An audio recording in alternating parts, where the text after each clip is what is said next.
Welcome to the Good Reading Magazine podcast. Good Reading is a monthly magazine dedicated to books and reading and aims to help readers discover their next favourite book. You can find out more about the books discussed on today's podcast at goodreadingmagazine.com.au.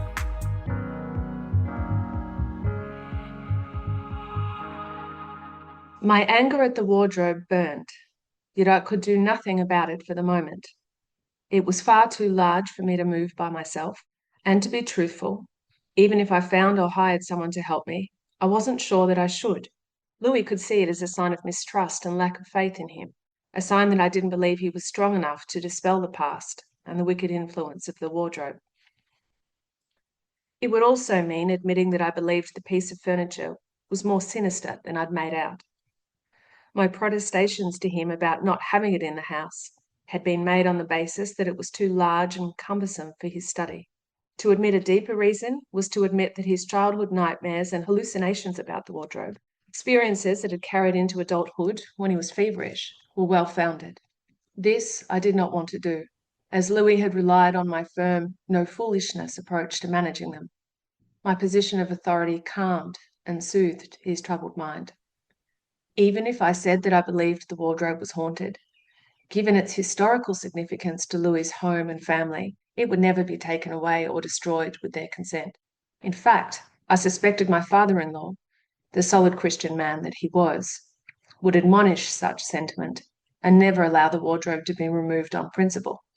I might then have to consider dealing a savage blow to my relationship with Louis, and that with his family, by disposing of the wardrobe without anyone's permission. 5 years earlier, upon our furniture arriving in Bournemouth from Edinburgh, I directed the workmen to put the wardrobe in the shed rather than the cellar. I didn't want to be under the same roof, even if I couldn't see it. Belinda Lyons Lee has been teaching English and creative writing in high schools for nearly 20 years. Her fascination with the 19th century has been an obsession of hers for even longer. Belinda has published articles that explore writing, vocation, mental health, and creativity. To Sword, her debut novel, was published in 2021. Today I'm talking to Belinda Lyons Lee about her new novel, The Haunting of Mr. and Mrs. Stevenson. Belinda, welcome to the Good Reading Podcast. Thank you. Thanks for having me today. Between your second novel, The Haunting of Mr. and Mrs. Stevenson, and your first novel, To Sword, it seems that the 19th century might be your century. Why so? This is true. I think the 19th century is my century, although I am considering broadening my scope slightly. But that's another story altogether. But I've long felt at home in the 19th century. Ever since I was a little girl, I loved everything Victorian. I loved literature that was set in that time, stories, children's stories. I loved the architecture. I loved the houses. I loved the dress, the manners. That whole world within that time period just felt very at home and very natural to me. So when I became older and started writing, again, it felt very natural to me to re-enter that world and create my own stories that exist within that, particularly when I was so interested in historical fact as well, and coming across little tidbits that you hear when you're reading old newspapers and diaries and autobiographies, this sort of thing, and something just comes out and grabs you, as it does with me. And that period is rich with all sorts of spiritualism and, hauntings and cloak and dagger, murder mystery, and all of these things I find very intriguing. So it is the century that I have been obsessed with for a long time. So yes, I feel very at home there. As you alluded to, the 19th century is interesting for an obsession with the supernatural, spiritualism, the occult, and all things macabre. And true to that spirit, your story begins with a séance. Yeah, so the séance was being enacted by the Shelleys, Lady Jane Shelley and Percy Shelley. Percy is the son of Mary Shelley, who wrote Frankenstein, and her husband, Vicey Shelley. Together they had Percy. And Mary Shelley, in turn, was the daughter of Mary Wollstonecraft, who was well known for a campaigner of women's rights. So Percy Shelley is there. He's married Lady Jane Shelley, who does have an avid interest in spiritualism. They're both very active in theatrical circles. They love performances and plays. They're quite bohemian, even though they've got a beautiful, wealthy, stately manor home called Boscombe Manor. They do sort of skirt around the edges of what's acceptable and respectable or not. And certainly Lady Shelley's interest in spiritualism, some would argue, veers on the not really respectable, not quite the done thing, providing the seances after dinner entertainment. But then again, in that artistic world at that time, that was acceptable for many people who moved within those circles. But certainly when Robert Louis Stevenson and his wife Fanny Stevenson arrive at Boscombe Manor for dinner, they were not expecting to be participating in a seance afterwards. And this is where it gets interesting, as you have the four of them seated around the table. So Robert Louis Stevenson had published a number of short stories and plays and poetry at that time, essays on different travels that he'd undertaken, as well as some other books. And Fanny Stevenson, his wife, had finally divorced her first husband and married Louis, and had been for a long time, even prior to meeting Louis, who I'll now abbreviate. That was Robert Louis Stevenson. I'm just going to keep calling him Louis. It's just less of a mouthful. She was a writer as well, and so she earned her living and supported her three children single-handedly with her pen, with short stories and articles for magazines. So at the time that we meet them, which is the commencement of the seance, there's the four of them sitting together around the table, and Lady Shelley opens herself up to the practice of automatic writing, which is when a spirit is invited to inhabit her body, and she writes the message that comes through from that spirit. And this is where it gets all a little bit interesting. Ever been to a seance yourself and a little bit of automatic writing? Oh, that is such a great question. So the answer is yes, but it's also no. So the answer, let's start with a no first. No, I haven't been to a bona fide, serious, deliberate seance. I have never done that. And there would be a question mark over whether I actually would. I find it entertaining to play around with the idea, but would I do it? It's like a lot of things when I get very interested in ghost stories and that sort of thing. But come midnight in a house that's reputed to be haunted, I absolutely go to pieces. So I quite like the idea of things, but then in practice. But the yes component of the answer to that is that my husband and I did an experience in Melbourne in a shipping container that was sort of dumped outside the National Gallery of Victoria in Melbourne over summer. And it was called the Séance. And it was a replica of one. They marketed it as a 5 sense immersion into a 19th century séance. So when the shipping container door swung open, it was set up like a 19th century drawing room, including the flocked wallpaper and the big table down the middle. And so us and I think it was about 10 other people sat at this table, and we had to put these big headphones on, and we weren't allowed to touch each other. And then all the lights went out and the door was locked.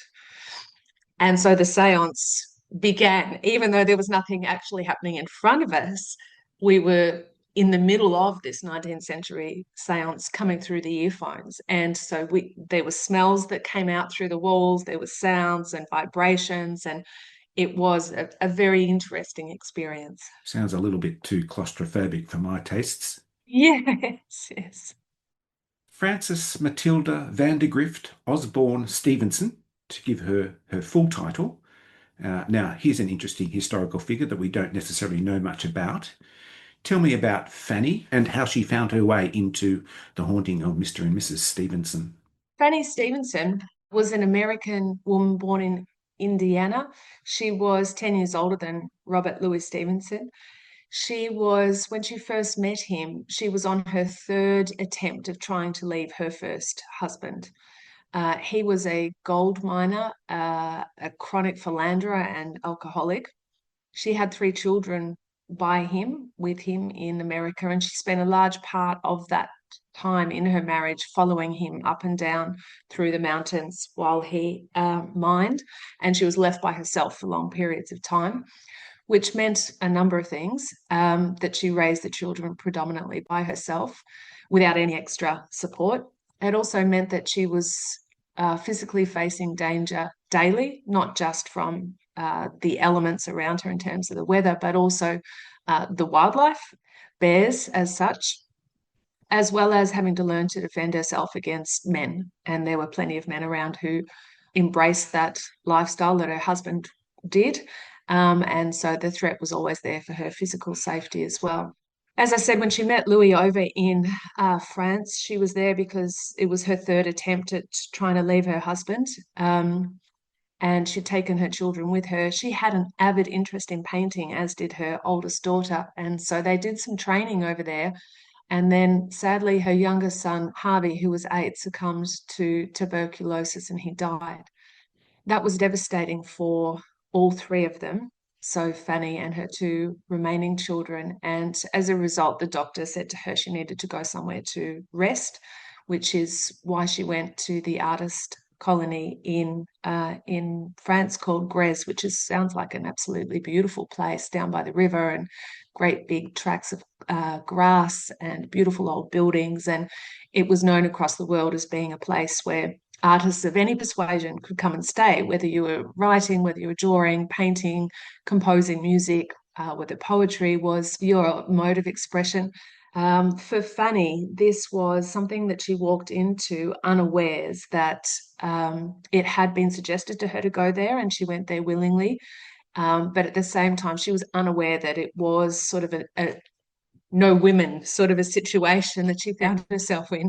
Very quickly realized that, oh, I'm the only woman here, and not only am I the only woman here, but I seem to be offending everyone, the gentlemen here, because I'm daring to paint en plein air, as it was. So she had remarkable courage and fortitude to survive not only the circumstances that she was in America, bring her children traveling overseas, to wash up at this artist colony and then continue to stay. So at the beginning of the story, that's what we understand about her. Of course, and the story begins to unravel, and she faces a lot more challenges and difficulties and threats and dangers, as well as excitement and love.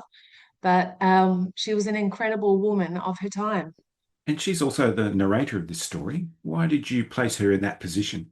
It was a choice that wasn't necessarily a deliberate one. It felt like when I first started to explore the story, and it was really, I came across it sideways because I was researching an element for another manuscript I was working on set in the 19th century, funnily enough. And I referenced Jekyll and Hyde, and I've always loved Jekyll and Hyde. So I started to read more about the origins of Jekyll and Hyde, came across The Haunted Wardrobe, and then came across Fanny. And then when I realized that this was a story in and of itself, and it had a lot of the ingredients that I find interesting and exciting, and I began to dream about what I could do to bring them all together in a cohesive way, she naturally felt like the storyteller. She was an outsider.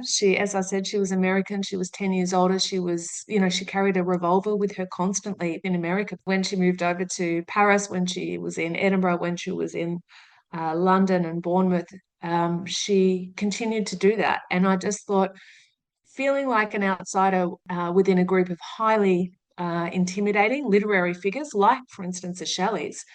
I mean, to be sitting around a dinner table with the Shelleys, who wouldn't be intimidated, and there were other people amidst, Louis' literary circles. And I thought, yes, I think that it's her story about what that is to be an outsider, and to then be able to have a degree of objectivity about some of the things that begin to happen around her that she very quickly realizes aren't right.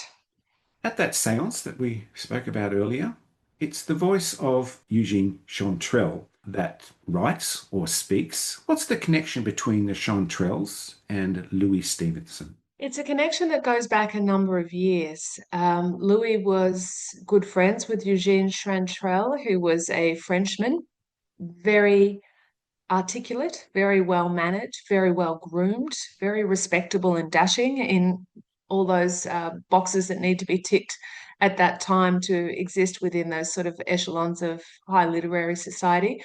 He was a master of French, obviously. He also spoke Latin, Greek, and German, a reputed linguistic tutor for both schools and universities at that time.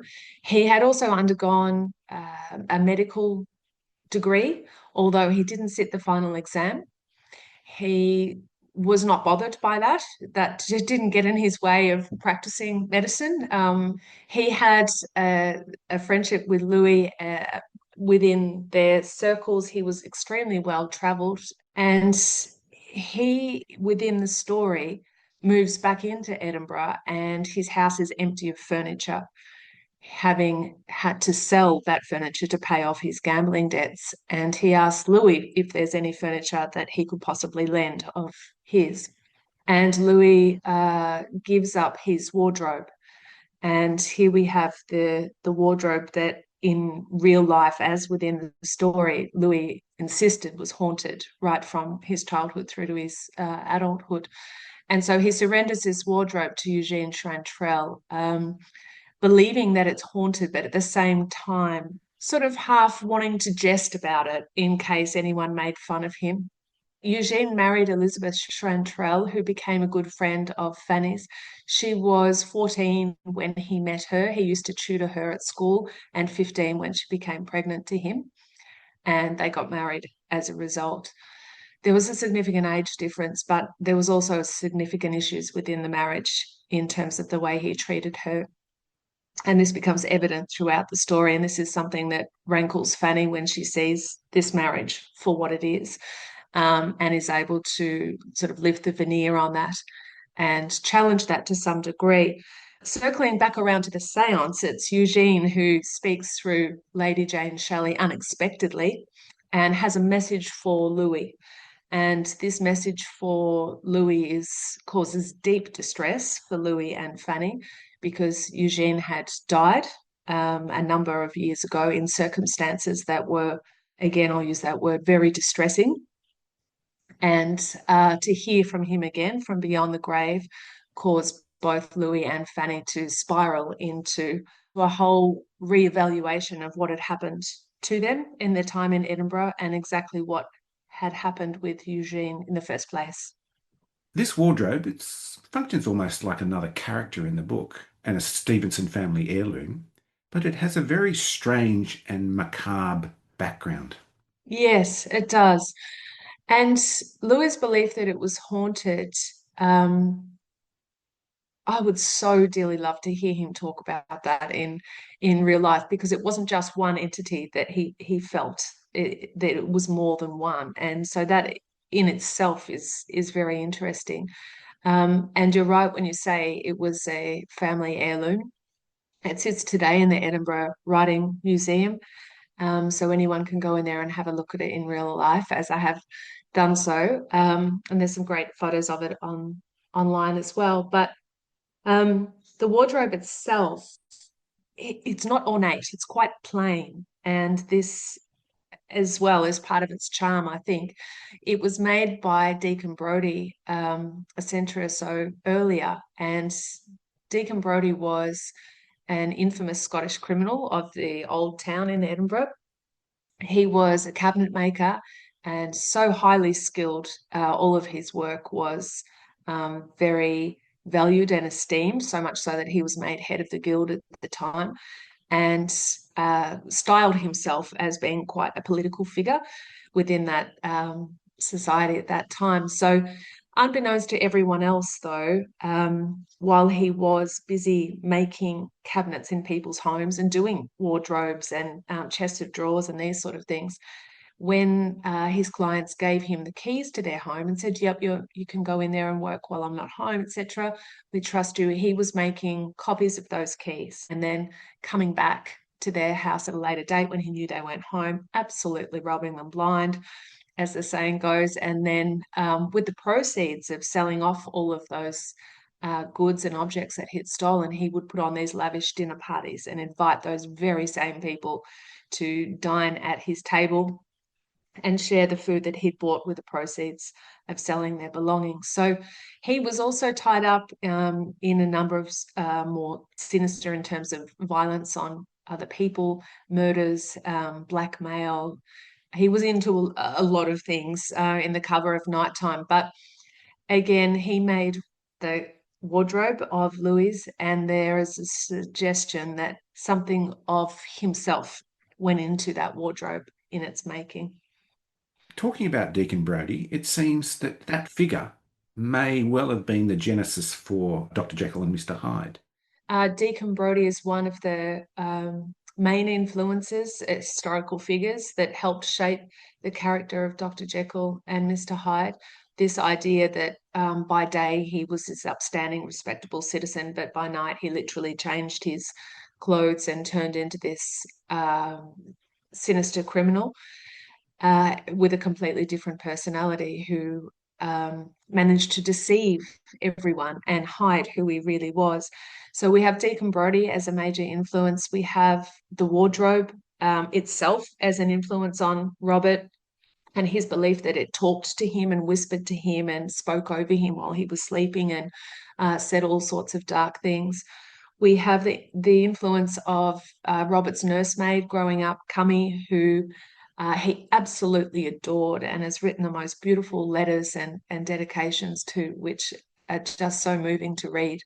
She was a Scottish woman who brought him up on a steady diet of folklore and hellfire stories from the Bible and all sorts of things that absolutely fired his already vivid imagination, especially coupled with he had as a child through to his adulthood fevers and hallucinations to do with his perpetual poor health.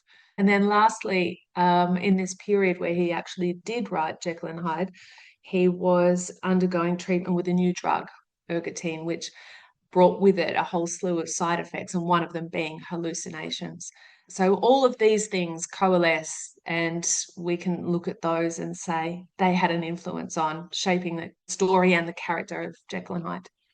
And I suppose ultimately this story is about the creative urge, where it comes from, what inspires the deepest, darkest spaces of our psyche, and what turns thought into action. Yeah, that's a wonderful observation. Thank you. It is, and it is this for Robert and for Louis. This obviously Jekyll and Hyde is, a literary classic, and so the origin story of any literary classic I find incredibly interesting. So we have that about the power of creativity and writing as a form of, in inverted commas, therapy for Louis, trying to make sense of the experiences that he'd undergone, the people who he'd had friendships with, the events that had happened in his life. But you also have Fanny, who's simultaneously writing her short story, The Warlock's Shadow, which is incredibly hard to find. And I was so thrilled when I did come across it.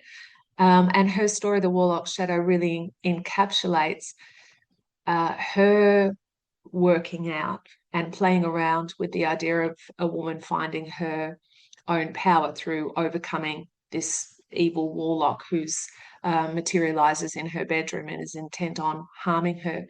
That story in and of itself is incredibly interesting, and the symbolism within that is so rich and so complex.